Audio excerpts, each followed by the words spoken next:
এমন 8টি কারণ যে কারণের জন্য মা লক্ষ্মী ঘরে থাকে না। 1. যে বাড়িতে মা বাবাকে অপমান করা হয়। 2. অত্যন্ত রাগী মানুষের বাড়িতে মা লক্ষ্মী বাস করেন না। 3.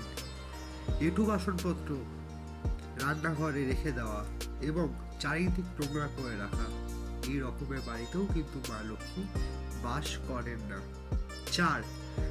যে বাড়ির উত্তর দিকে নোংরা ফেলা হয় অথবা উত্তর দিকে ঝাঁটা রাখা হয়, সেই বাড়িতে মা লক্ষ্মী বিরাজ করে না।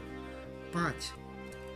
মেয়েরা অথবা পুরুষেরা সূর্যাস্ত হওয়ার পর ঘর ঝাড় দেয় এবং মোছামুছি করে, সেই বাড়িতে মা লক্ষ্মী থাকে না।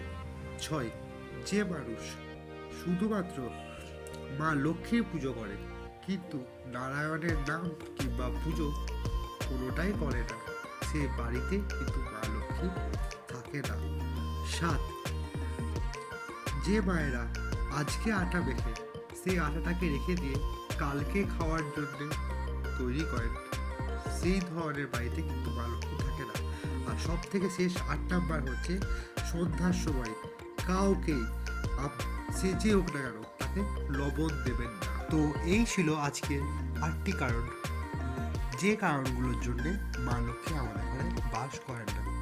যদি ভিডিওটাকে আপনাদের ভালো লেগে থাকে তাহলে ভিডিওটাতে লাইক করুন আর নিচে জয় মা লক্ষ্মী বলে একটি কমেন্ট করে দিয়ে যাবেন। আর এইরকম ভিডিও আরও পেতে হলে চ্যানেলটিকে সাবস্ক্রাইব করুন। ধন্যবাদ।